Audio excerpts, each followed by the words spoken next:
Hello, this is Kid Cabello with Heartlands Media, and I'm joined here today with... Rich Whitney. All right, and you recently ran in 2006 for Illinois governor for the Illinois Green Party. Now, what were the challenges that you had to deal with when you were running for that position? Well, of course, the initial challenge was getting on the ballot because the Democratic and Republican parties like to keep the ballot for themselves, and they've enacted into Illinois law a provision that requires minority parties or new parties to gather many times more petition signatures just to get their name on the ballot than themselves, what are called the established parties under Illinois law.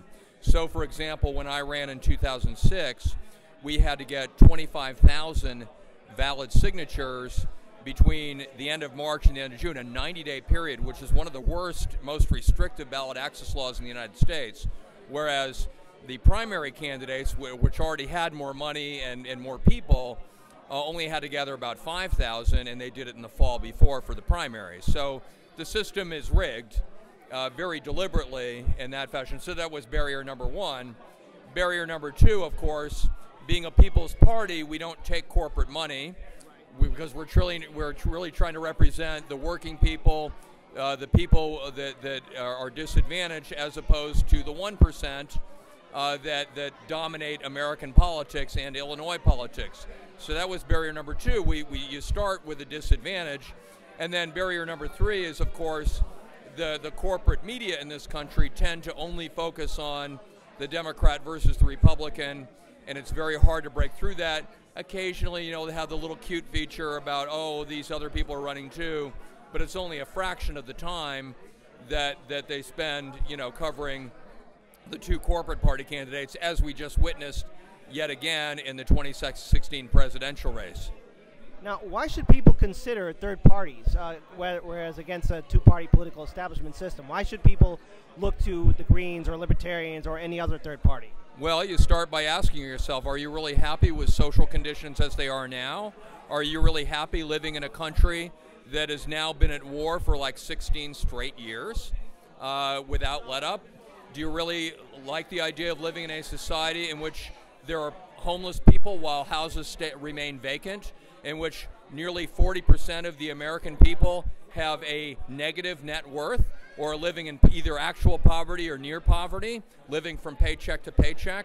There's a myriad of reasons. Are you concerned about global warming? Would you like to see people in government that actually are going to do something serious about global climate change? All of these reasons are motivated, or should be motivating to people as to why that they should consider a third party. The status quo is not working. The Democratic and Republican parties are what we call the two corporate sponsored parties. That's what they are. The 1% buy political results, and these are political results that are not helping the people. We need to have a people's party. That's what the Green Party is. All right, and going forward, Illinois, unfortunately, is having a budgetary crisis. What is the Illinois Green Party's plan to reach out to the various communities that are clearly suffering right now in these horrible conditions?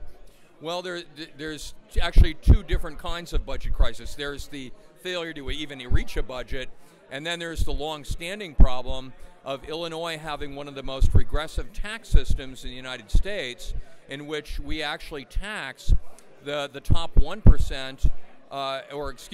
We actually tax the bottom 20% of the people at more than 2.5 times the rate of the top 1% when you combine all the taxes and you look at the big picture. And then we wonder why the state is going broke.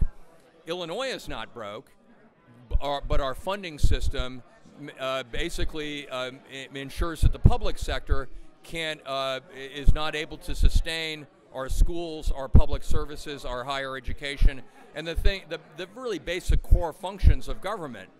And of course, on top of that, we have the pension crisis, which is another manifestation of exactly the same thing. We need to change to a system, a fair tax system that will be looking at taxing the people who earn more money. I mean, it's just a common sense tax system, what we need. One of the ways we can do that, one of the things we're very strongly supporting is what we call the LaSalle Street tax. We have here in the city of Chicago houses like the Chicago Board Options Exchange and the Mercantile Exchange that are mainly trading derivatives, options, futures. they actually trade over $2 quadrillion worth of value of options, futures, and credit default swaps, all those things, over $2 quadrillion. That's $1,000 trillion every year. And they don't pay any taxes on those trading. Now, you and I, as working people, we pay a sales tax every time we walk into the store, and it's at least 6.5%. In most parts of the state, it's more like 8% or even higher. Every time we need to buy clothes or whatever it is, we pay sales tax. Why aren't they paying a sales tax on trading credit default swaps and all those other things? If we had a minuscule tax, and what we're proposing is just $1 a trade for agricultural products, $2 a trade for non-agricultural products, right? The average value of which is $225,000. A $1 trade on $225,000 is all we're asking. It would raise billions of dollars. It would allow us to get out of the pension deficit hole, allow us to get out of the deficit hole in our regular budget, and would allow us to adequately fund higher education, public education, services for people who need services. So these are some of the things the Illinois Green Party is fighting for. All right, and as a follow-through, what's the Illinois Green Party's plan to reaching out to various communities all across the state of Illinois? Well, we're trying to do it by growing the party, for one thing. In the last 6 months, we've established 10 new chapters throughout the state. We're growing. We're doing it by word of mouth. We're doing it by social networking. We've upped our game in social networking. We've upped our game in fundraising. Right now, we're running, candidates in municipal elections everywhere from Lake County all the way down to where I live in Jackson County, and the organizing continues. So basically, we've been, thanks in large part to the Jill Stein campaign, we've upped our game in a lot of different respects. Now we're using the new tools we have, the new resources we have, to break through this media barrier that I've been talking about, and thanks to good people like yourself, of course, the independent media to cover us as well, that definitely helps as well. All of these things are going to help us break through, because when people hear the Green Party message, they respond, you know. We're also doing it, frankly, by knocking on doors. I have literally knocked on thousands of people's doors in my various campaigns for public office and on other Green Party campaigns. It's reaching the people through grassroots means. That is also a big part of it.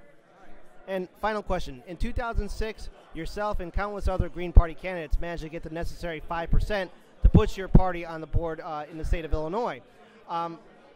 Will you consider running again for governor in 2018?